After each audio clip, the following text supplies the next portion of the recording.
कधीतरी आपलं असं मन करतं ना, की नाही आज कुठेतरी बाहेर फिरायला जावं. असंच मन माझंही केलं, बाहेर फिरायला जावं आणि घरापासूनच काही अंतरावर एक्झिबिशन आहे. त्या एक्झिबिशनमध्ये आली आणि घर डेकोरेशन करण्याच्या बऱ्याचशा वस्तू इथे होत्या आणि खूप सुंदर सुंदर सुद्धा होत्या. पण यांचे जे रेट आहे ना, हे खूप जास्त होते. 3,000 4,000 अशाच रेटनी ते सांगत होते. मग ते काही ज्या वस्तू होत्या त्या नाही घेतल्या, पण क्रॉकरीकडे आली आणि क्रॉकरी सुंदर होत्या आणि रिझनेबल रेटमध्ये देत सुद्धा होते.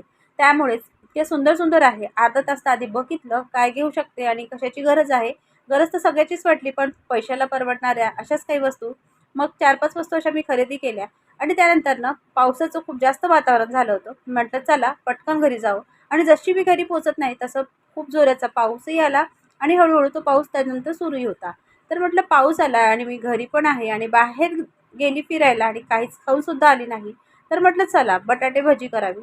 तर बटाटे कापून घेतले आणि मिश्रणामध्ये छान बेसन, त्यामध्ये कोथिंबीर, थोडं जिरं, हळद, मीठ, थोडं तिखट वगैरे घालून छान मस्त बॅटर तयार केलं आणि आलूचे काप करून अशी भजी आणि थोडीशी कांदी भजीसुद्धा खाल्ली. मस्त खाल्लं, पाऊस एन्जॉय केला आणि त्यानंतर थोडे कामं वाचली होती.